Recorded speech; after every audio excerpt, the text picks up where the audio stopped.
আসসালামু আলাইকুম। আজ আমরা একটি গুরুত্বপূর্ণ পাঠ শুরু করতে যাচ্ছি। এই পাঠের মাধ্যমে আমরা আমাদের দেশের বীর মুক্তিযোদ্ধাদের আত্মত্যাগ ও সাহস সম্পর্কে জানব। মনোযোগ দিয়ে পড়ব এবং নতুন কিছু শিখব। চলো আমরা সবাই একসাথে পাঠটি শুরু করি। বীরের রক্তে স্বাধীন এ দেশ। দুরন্ত এক কিশোর, নাম নূর মোহাম্মদ শেখ।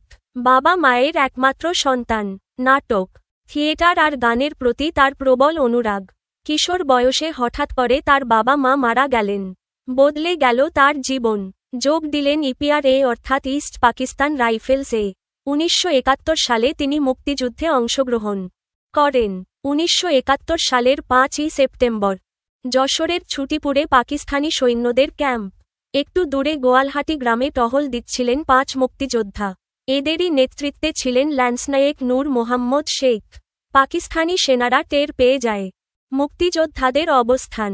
তারা 3 দিক থেকে তাদের ঘিরে ফেলে, কিন্তু মুক্তিযোদ্ধারা দমবার পাত্র নন। এই দলেই ছিলেন অসীম সাহসী মুক্তিযোদ্ধা নান্নু মিয়া। কিন্তু প্রতিপক্ষের একটা গুলি হঠাৎ এসে তার গায়ে লাগে। নূর মোহাম্মদ তাকে এক হাত দিয়ে কাঁধে তুলে নিলেন আর অন্য হাত দিয়ে গুলি চালাতে থাকলেন।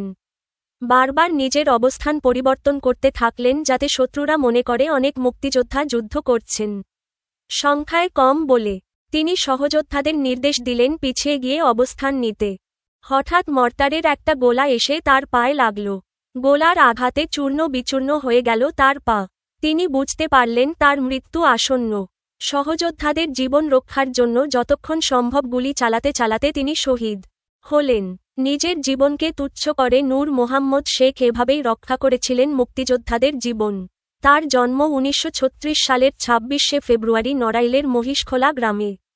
তিনি একজন বীরশ্রেষ্ঠ মুক্তিযোদ্ধা। এই রকমই আরেক যোদ্ধা বীরশ্রেষ্ঠ ল্যান্সনায়েক মুন্সি আব্দুর রউফ। 1943 সালের 8ই মে ফরিদপুর জেলার বোয়ালমারী থানার সালামতপুর গ্রামে তিনি জন্মগ্রহণ করেন। ছেলেবেলায় তিনি খুব দুরন্ত ছিলেন। তিনিও ইপিআর বাহিনীতে যোগ দেন। মেশিন চালক হিসেবে সুনাম অর্জন করেন। মুক্তিযুদ্ধ শুরু হলে তিনি যুদ্ধে যোগ দেন। বীরশ্রেষ্ঠ নূর মোহাম্মদ শেখ দিনটি ছিল 71-এর 8ই এপ্রিল। ওই দিন মুক্তিযোদ্ধারা পাকিস্তানি নৌসেনাদের উপর আক্রমণ করবে। এজন্যে তারা খাগড়াছড়ি জেলার মহালছড়ির কাছে বুড়িঘাট এলাকার চিংড়ি খালের 2 পাশে অবস্থান গ্রহণ করেন। পাকিস্তানি সৈন্যরা মুক্তিযোদ্ধাদের আক্রমণ করতে এগিয়ে আসে। সাথে নিয়ে আসে 7টি স্পিডবোট আর 2টি মোটর লঞ্চ। স্বল্পসংখ্যক মুক্তিযোদ্ধার মৃত্যু অবধারিত হলেও তারা পালিয়ে যাননি। আব্দুর রউফ নিজেই দায়িত্ব নিলেন নিজের জীবন দিয়ে সবাইকে রক্ষা করার। মেশিনগান হাতে তুলে নিয়ে গুলি ছুড়ে শত্রুদের রুখে দিতে থাকলেন। সহযোদ্ধাদের বললেন নিরাপদে সরে যেতে। মুক্তিযোদ্ধাদের আক্রমণে পাকিস্তানিদের 7টি স্পিডবোটই ডুবে গেল। বাকি লঞ্চ দুটো থেকে গুলি ছুড়তে ছুড়তে তারা পিছু হটতে থাকল। এই রকম মুহূর্তেই হঠাৎ একটা গোলা এসে পড়ল তার উপর। তিনি শহীদ হলেন। বীরের রক্তস্রোতে রঞ্জিত হল দেশের মাটি। বীরশ্রেষ্ঠ মুন্সি আব্দুর রউফ 71-এ পাকিস্তানি সেনাবাহিনীর বিরুদ্ধে কতভাবেই না যুদ্ধ করতে হয়েছিল আমাদের। এই যুদ্ধে জয়ী বাহিনী হিসেবে মুক্তিযোদ্ধারা বয়ে এনেছেন অসীম গৌরব। এরকমই এক যুদ্ধে শহীদ হন বীরশ্রেষ্ঠ মোহাম্মদ রুহুল আমিন। ডিসেম্বরের 10 তারিখ মুক্তিযুদ্ধের শেষ প্রান্তে আমরা মুক্তিযোদ্ধাদের নৌজাহাজ বিএনএস পলাশ এবং বিএনএস পদ্মা মংলা বন্দর দখল করে নিয়েছে। এবার লক্ষ্য খুলনা দখল করা। ভৈরব নদী বেয়ে খুলনার দিকে চলেছে নৌজাহাজ দুটি। জাহাজ দুটি খুলনার কাছাকাছি চলে আসলে একটা বোমারু বিমান থেকে জাহাজ দুটির ওপর বোমা এসে বীরশ্রেষ্ঠ মোহাম্মদ রুহুল আমিন পড়ে। রুহুল আমিন তখন বিএনএস পলাশের ইঞ্জিন রুমে ছিলেন। ইঞ্জিন রুমের ওপরে বোমা পড়ে ইঞ্জিনে আগুন ধরে যায়। তার ডান হাত উড়ে যায়। তিনি আহত অবস্থাতেই ঝাঁপ দিয়ে নদী সাঁতরে পাড়ে উঠলেন। বোমার আঘাত থেকে তিনি প্রাণে রক্ষা পেলেন, কিন্তু রাজাকারদের হাতে নির্মমভাবে মৃত্যু হল তার। তিনি শহীদ হলেন। তার জন্ম হয়েছিল 1935 সালে নোয়াখালী জেলার বাঘোচাপড়া গ্রামে। লাখো শহীদের রক্তের বিনিময়ে আমরা 1971 সালের 16ই ডিসেম্বর বিজয় অর্জন করি। এই দেশকে আমাদের সুন্দর করে গড়ে তুলতে হবে। অনুশীলনী 1। শব্দগুলো পাঠ থেকে খুঁজে বের করি। অর্থ বলি। টহল, আসন্ন, অবধারিত, রক্তস্রোতে, রঞ্জিত, শায়িত। টহল, নির্দিষ্ট এলাকায় নিরাপত্তার জন্য ঘুরে ঘুরে দেখা বা পাহারা দেওয়া। আসন্ন, যে কোনো সময় ঘটতে যাচ্ছে, সামনে আসতে চলেছে। অবধারিত, যা অবশ্যই ঘটবে, এড়ানো সম্ভব নয়, নিশ্চিত। রক্তস্রোতে, রক্তের প্রবাহে বা রক্তের ধারায়। রঞ্জিত, রঙিন করা, বিশেষ করে রক্ত বা রঙে রাঙানো। শায়িত, শুয়ে আছে। বিশেষ করে মৃত অবস্থায় শায়িত থাকা। 2. ঘরের ভিতরের শব্দগুলো খালি জায়গায় বসিয়ে বাক্য তৈরি করি। নূর মোহাম্মদ শেখ, নান্নু মিয়া, গৌরব, 1943 মে, রুহুল আমিন। ক. ল্যান্সনায়েক নূর মোহাম্মদ শেখের দলে ছিলেন অসীম সাহসী মুক্তিযোদ্ধা নান্নু মিয়া। খ. নিজের জীবনকে তুচ্ছ করে নূর মোহাম্মদ শেখ সেদিন এভাবেই রক্ষা করেছিলেন মুক্তিযোদ্ধাদের জীবন। গ.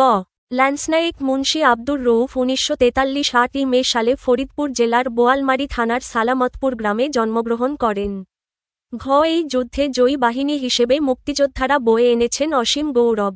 3. প্রশ্নগুলোর উত্তর বলি ও লিখি। ক. নূর মোহাম্মদ শেখ কিভাবে নিজের জীবন তুচ্ছ করে মুক্তিযোদ্ধাদের জীবন বাঁচিয়েছিলেন? খ. ল্যান্সনায়েক মুন্সি আব্দুর রউফের যুদ্ধের ঘটনাটা লিখি। গ. বীরশ্রেষ্ঠ রুহুল আমিন কিভাবে শহীদ হয়েছিলেন?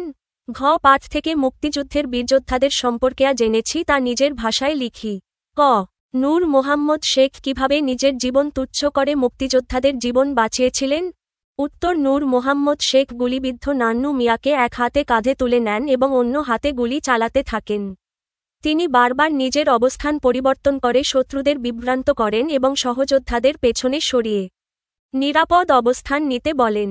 শেষে মর্টারের গোলায় পা চূর্ণ বিচূর্ণ হয়ে গেলেও তিনি গুলি চালিয়ে মুক্তিযোদ্ধাদের জীবন বাঁচিয়ে শহীদ হন।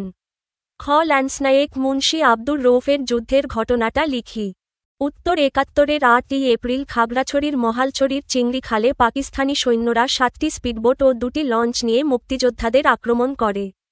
তখন আব্দুর রউফ মেশিনগান হাতে শত্রুদের বিরুদ্ধে লড়তে থাকেন এবং সহযোদ্ধাদের নিরাপদে সরিয়ে যেতে বলেন। তার গুলিতে 7টি স্পিডবোট ডুবে যায় এবং শত্রুরা পিছু হাঁটে। এক পর্যায়ে তার ওপর একটি গোলা পড়ে এবং তিনি শহীদ হন। গ. বীরশ্রেষ্ঠ রুহুল আমিন কিভাবে শহীদ হয়েছিলেন? উত্তর. মুক্তিযুদ্ধের শেষ পর্যায়ে 10ই ডিসেম্বর খুলনার দিকে অগ্রসর হওয়া বিএনএস পলাশ জাহাজে বোমা পড়ে। তখন রুহুল আমিন ইঞ্জিনরুমে ছিলেন। তার ডান হাত উড়ে যায়। তিনি নদীতে ঝাঁপ দিয়ে পাড়ে উঠলেও রাজাকারদের হাতে নির্মমভাবে শহীদ হন। ঘ. পাঠ থেকে মুক্তিযুদ্ধের বীরযোদ্ধাদের সম্পর্কে যা জেনেছি তা নিজের ভাষায় লিখি। উত্তর. মুক্তিযুদ্ধের বীরযোদ্ধারা ছিলেন অসীম সাহসী ও আত্মত্যাগী। তারা দেশের স্বাধীনতার জন্য নিজের জীবন পর্যন্ত উৎসর্গ করেছেন। যেমন, নূর মোহাম্মদ গুলিবিদ্ধ অবস্থায়ও যুদ্ধ চালিয়ে সহযোদ্ধাদের রক্ষা করেন। আব্দুর রউফ মেশিনগান হাতে একা যুদ্ধ করেন এবং রুহুল আমিন রাজাকারদের হাতে শহীদ হন। তাদের সাহস, দেশপ্রেম ও আত্মত্যাগ আমাদের অনুপ্রেরণার উৎস। তারা আমাদের গর্ব। 4. বিপরীত শব্দ লিখি এবং তা দিয়ে একটি করে বাক্য লিখি।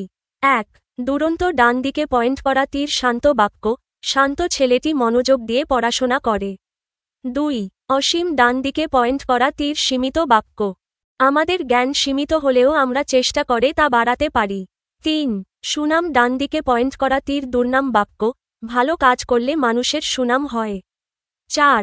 বীর ডান দিকে পয়েন্ট করা তীর ভীরু বাক্য, ভীরু মানুষ বিপদের সময় ভয় পায়। 5. জয় ডান দিকে পয়েন্ট করা তীর পরাজয় বাক্য, পরিশ্রম করলে পরাজয় থেকেও জয় পাওয়া যায়। 6. জীবন ডান দিকে পয়েন্ট করা তীর মৃত্যু বাক্য, জীবন একদিন শেষ হয়ে মৃত্যুর মাধ্যমে। 6. ঠিক উত্তরটিতে টিক, বর্গমূল, চিহ্ন দিই। ক. বাবা মারা যাওয়ার পর নূর মোহাম্মদ কিসে যোগ দিলেন? 2. ইস্ট পাকিস্তান রাইফেলসে। খ. মুন্সি আব্দুর রউফ মারা গিয়েছিলেন। 2. গোলার আঘাতে। গ. মুক্তিযোদ্ধাদের আক্রমণে পাকিস্তানিদের কয়টি স্পিডবোট ডুবে গিয়েছিল? 3. 7টি। 7. আমাদের জাতীয় দিবসগুলোর পাশে তারিখবাচক শব্দ লিখি। ক. শহীদ দিবস 21শে ফেব্রুয়ারি। খ. স্বাধীনতা দিবস 26শে মার্চ। গ. বাংলা নববর্ষ 14ই এপ্রিল। ঘ. শহীদ বুদ্ধিজীবী দিবস 14ই ডিসেম্বর। আপনারা আমাদের ভুলগুলো কমেন্টে জানাতে পারেন। যদি উপকৃত হন, তবে সাবস্ক্রাইব করুন, ভিডিওটি শেয়ার করুন এবং বন্ধুদের সঙ্গে জানিয়ে দিন। আমাদের আয়োজন এমনভাবে পরিকল্পনা করা হয়েছে যাতে শিক্ষার্থীরা কোনো গাইড বই ছাড়াই নিজস্বভাবে আনন্দের সঙ্গে শিখতে পারে এবং জ্ঞান অর্জন করতে পারে।